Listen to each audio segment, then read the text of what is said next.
내 손에는 전날 이른 오후에 킹코스에서 프린트한 외설적인 스티커와 스카치 테이프가 들려 있었다. 거기서 뭘 했을까?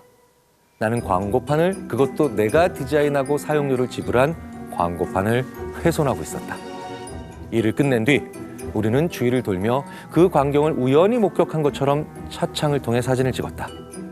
나는 집에 오자마자 에번 메이어라는 가명으로 유명 블로그 2곳에 이메일을 보냈다. 어젯밤 집에 오는 길을 봤는데 아마 3번가와 크레센트 하이츠대로 부근이었던 것 같아요. 로스앤젤레스도 터커맥스를 싫어한다는 걸 알게 돼 기쁘네요. 이렇게 적고 사진을 첨부했다. I hope they serve beer in hell. 터커맥스가 쓴 책을 바탕으로 만들어진 코미디 영화입니다. 내용은 여성들과의 잠자리를 인생의 목표로 삼은 주인공이 결혼을 앞둔 친구를 속이고 스트립 클럽에 가면서 벌어지는 하룻밤 동안의 이야기를 다루고 있는데요. 빅스타가 나오는 것도 아니고 대규모 자본이 들어간 영화도 아닌 작은 코미디 영화에 불과했기 때문에 사실 흥행이 될 요소는 상식적으로 거의 없었죠. 그래서 라이언 홀리데이는 한 가지 전략을 세웁니다. 논란을 만들어 영화를 알리기로 결심한 거죠. 그러고는 새벽에 아무도 몰래 자신이 홍보하는 영화 광고판을 훼손시킨 후 여성을 혐오하는 내용의 영화는 꺼져라 라고 쓰인 스티커를 붙여놓습니다. 그리고 우연히 이 광경을 목격하고 사진을 찍었다며 훼손된 광고판 사진을 유명 블로거에게 이메일로 보내 이 영화를 둘러싸고 있는 논란이 마치 실제로 일어났다는 것처럼 제보를 하죠. 그 결과 2주도 채 되지 않아 전국의 대학에서 수천 명의 학생이 여성을 혐오하는 이 영화의 상영을 반대한다며 시위를 벌였고 각종 신문과 TV 뉴스에 이 소식은 대대적으로 보도가 됩니다. 영화가 개봉하는 주에는 워싱턴 포스트와 시카고 트리뷴 같은 유명 매체에 영화를 비난하는 사설이 실리며 돈 한 푼 들이지 않고 유명세를 얻게 되고 결국 DVD 시장에서 거의 광신적이라고 부를 만한 인기를 끌게 되죠. 자, 심리학자로서 이 홍보 전략은 사람들의 관심을 불러일으키면 그 불러일으킨 이유에 대해서는 전혀 사람들은 고민을 하지 않은 채 그 관심만 가지고도 열기를 만들어내고 그 열기는 다시금 찬반 양론을 만들어내면서 우리는 그게 중요하다라고 생각하게 만들어내는 아주 어처구니 없는 사건의 연쇄가 일어난다는 거죠. 우리는 중요해서 그것에 대해서 생각을 할까요? 아니면 그것에 대해서 시끄럽게 얘기하기 때문에 중요하다는 생각을 할까요? 양쪽 다 가능합니다. 심리학에서는 이런 연구들이 되게 많죠. 행복도 마찬가지입니다. 우리는 기쁘니까 웃죠. 하지만 웃으니까 기뻐하고 행복해진다. 양방향이 다 가능한 겁니다. 이 예는 우리 인간이 생각이 행동을 만들어내지만 행동이 다시 생각을 결정한다는 인간의 생각과 행동에 대한 양방향성을 그대로 보여주는 예라고 봐야 되겠죠. 분노, 공포, 흥분, 웃음, 경로는 소식을 퍼뜨리게 한다. 이것들은 우리가 뭔가를 하고 있는 것처럼 느끼게 해주지만 실제로 우리는 그저 피상적이고 완전히 무의미한 대화에 참여하고 있을 뿐이다. 사람들을 자극해서 공유하게 하는 수법을 아는 이에게 미디어 조작은 단지 포장과 표현 방식의 문제일 뿐이다. 남들에게 들려주기 좋은 이야기를 그들에게 건넨다면 누군들 그것을 거절하겠는가? 그렇다면 라이언 홀리데이와 같은 미디어 조작자들은 어떻게 사람들이 혹 할 수 있게 뉴스를 조작하고 만들어낼까요? 황색 신문의 특징을 이해하면 현 시대의 블로거들이 사람들이 원하는 것, 즉 불행한 이야기, 사건, 사고 등의 소식을 주는 방법을 알 수 있습니다. 미디어 역사학자 W.J. 캠벨은 황색 저널리즘의 특징을 다음과 같이 설명했습니다.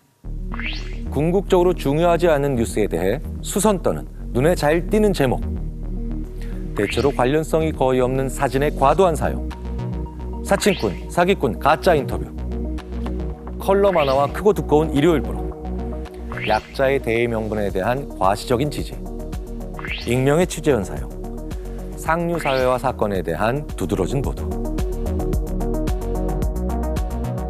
작가 라이언 홀리데이는 책을 쓰는 동안 이 깨달음을 정말로 여러 번 절감했다고 고백을 합니다.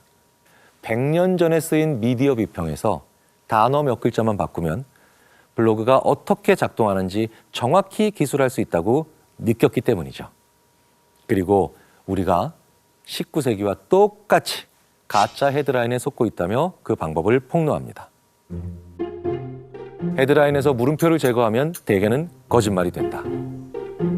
블로거가 이 수법을 즐겨 사용하는 이유는 아무도 비난할 수 없는 거짓 진술을 하고 빠져나갈 수 있기 때문이다.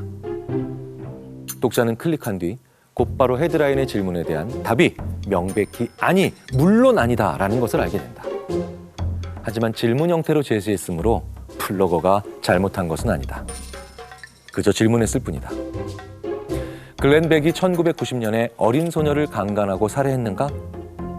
물론 나는 모르지만 클릭은 얻는다. 사실 요즘 사람들은 글을 잘 읽지 않습니다. 책이건 미디어건 간에 말이죠. 인터넷 사이트가 사람들을 유혹하는 시간이 단 1초라는 통설도 있죠. 그러다 보니 기자들은 유혹적인 헤드라인으로 사람을 불러들일 수밖에 없는 것이죠. 2011년 4월 16일 뉴욕타임스 매거진에서 가장 인기 있었던 인기 기사 목록을 살펴볼까요? 앉아있는 것은 치명적 행위인가? 당신은 잠을 얼마나 적게 잘 수 있는가? 설탕은 유해한가? 최고의 운동은 무엇인가? 휴대폰이 뇌종양을 유발하는가? 정말 물음표를 빼면 어처구니 없는 문장들이 되죠.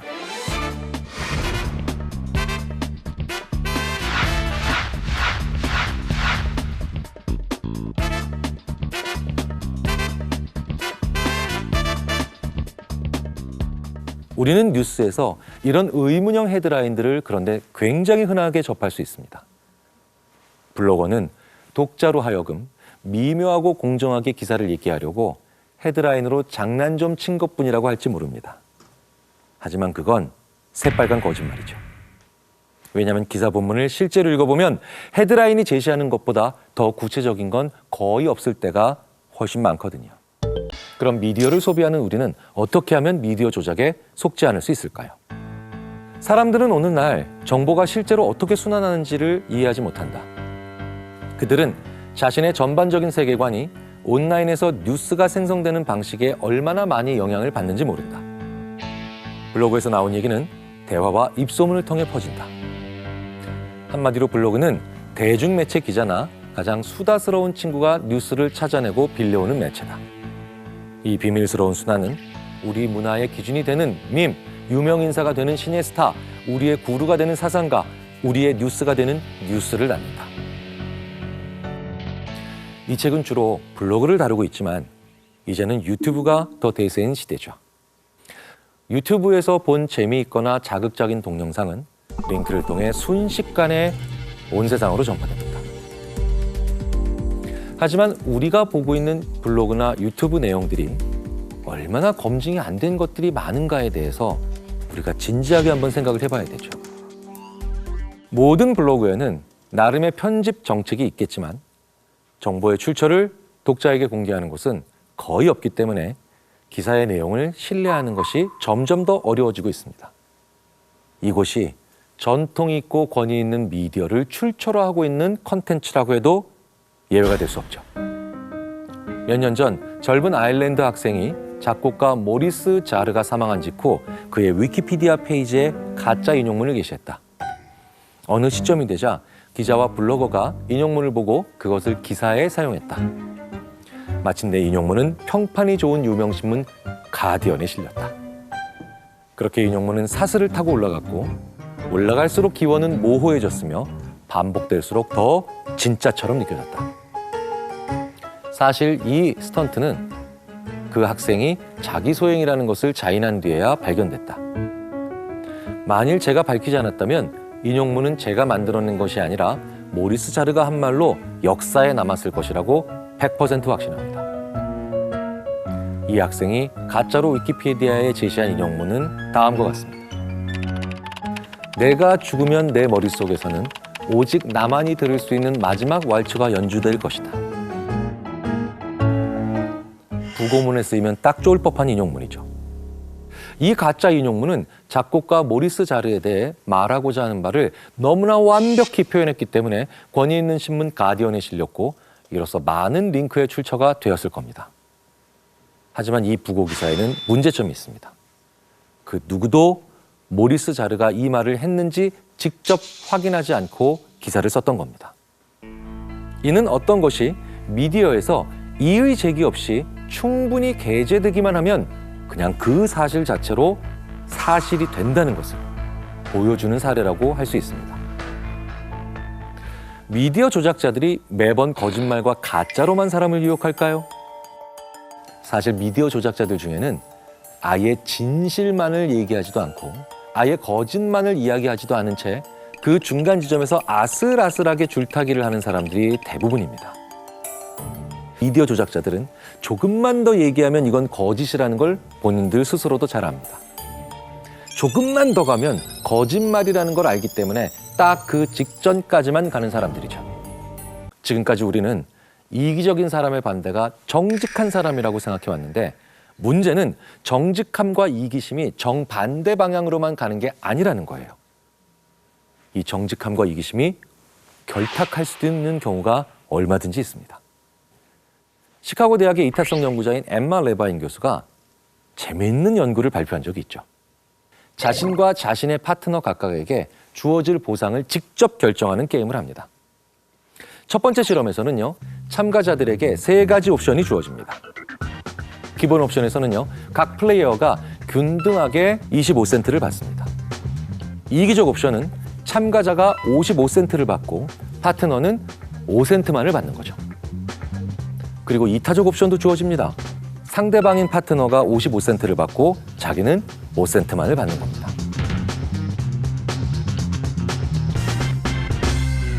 자, 이 실험에서 참가자들의 단 5%만이 이타적 옵션을 선택했습니다.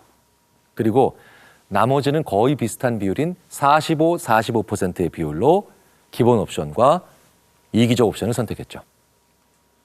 자, 그런데 이 두 번째 실험에서는 약간 더 복잡한 세팅이 추가되니까요. 조금 더 정신을 바짝 차리고 들어주시면 좋겠습니다. 이 두 번째 실험에서는요. 참가자들에게 컴퓨터가 1부터 9 사이의 수를 알려줍니다. 그런데 그 수가 홀수면 참가자들은요. 이기적인 옵션을 선택할 수 있는 기회를 가지고요. 짝수면 이타적인 옵션을 선택할 수 있는 기회를 가집니다. 그런데 이기와 이타, 어느 옵션이든 선택을 하려면 자기가 받았던 수를 상대방에게 알려줘야 하죠. 즉, 진실을 말해야 한다는 겁니다. 하지만 컴퓨터가 어떤 수를 뽑았는지 말하지 않으면 기본 옵션을 선택할 수밖에 없게 됩니다.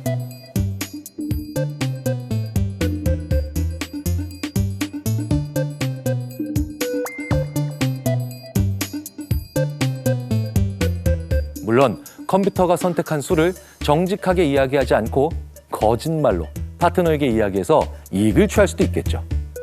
얼굴에 철판 깔았다는 얘기입니다. 결과는 무척 놀라웠습니다. 컴퓨터가 이기적인 옵션을 선택할 수 있는 기회가 되는 홀수를 제시하면 75%나 되는 사람들이 상대방에게 자신이 받은 수를 솔직히 말합니다.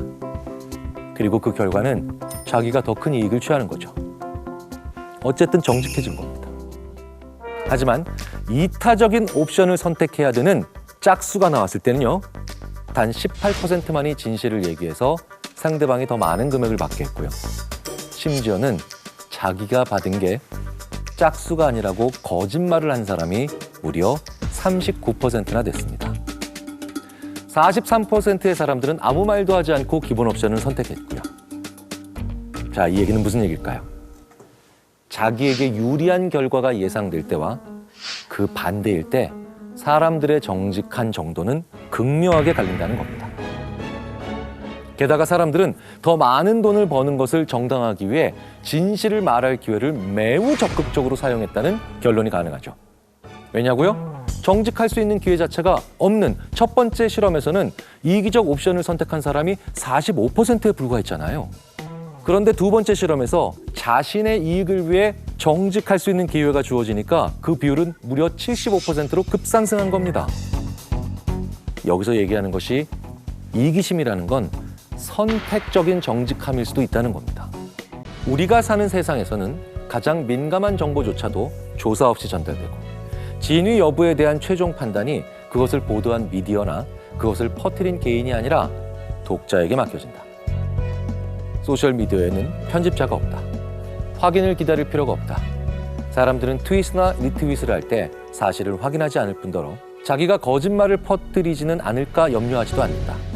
이것이 현재 저널리즘이 작동하는 방식이다.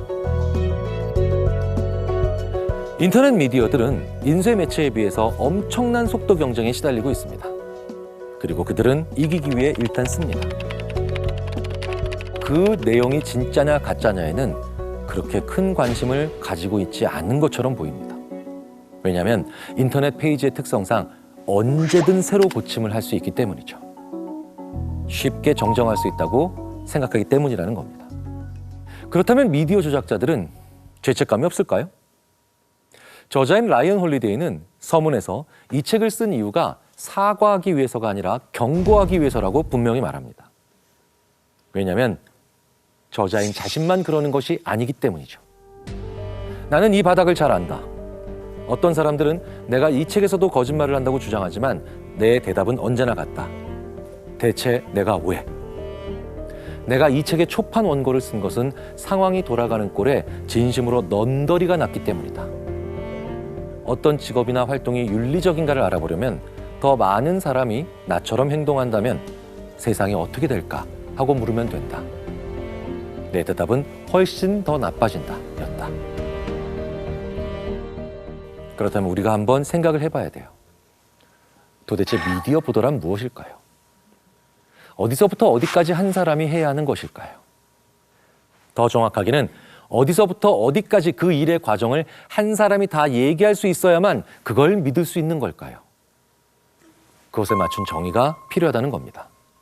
그렇게 생각할 때 최소한 기사라고 하면 발굴에서 취재까지는 한 사람의 기자가 해야 되는 것 아니냐는 거예요. 실제로 그걸 하는 기자가 있습니다. 채널리즘의 남영도 기자죠. 남영도 기자는 3년 전부터 애 없는 남자의 육아 체험, 소방관 하루 체험, 폐지 수집 동행, 유기견 봉사 등 여성, 취업, 장애인, 그리고 노동에 관한 사회 이슈를 직접 체험해 기사를 썼는데요. 본인이 기사 발굴부터 현장 취재, 사진, 기사까지 모두 다 하는 남영도라는 기자가 이렇게 특이하고 희귀할 정도로 된 지금의 미디어 환경을 우리가 개탄한다라는 표현을 써도 이상하지 않은 것 같습니다. 사실 예전엔 다 기자가 혼자서 또는 팀으로 직접 해왔던 일이잖아요. 얼마 전에 TV 프로그램에 백악관 사진기자를 오래 하시고 퓰리처상을 2번이나 받으셨던 강영원 기자님이 나오셔서 직접 취재하지 않은 건 기사가 아니다 라는 말을 하신 걸 들었는데요. 이 말에 이 시대의 언론인 중에는 분명 창피함을 느끼는 분들이 계실 겁니다.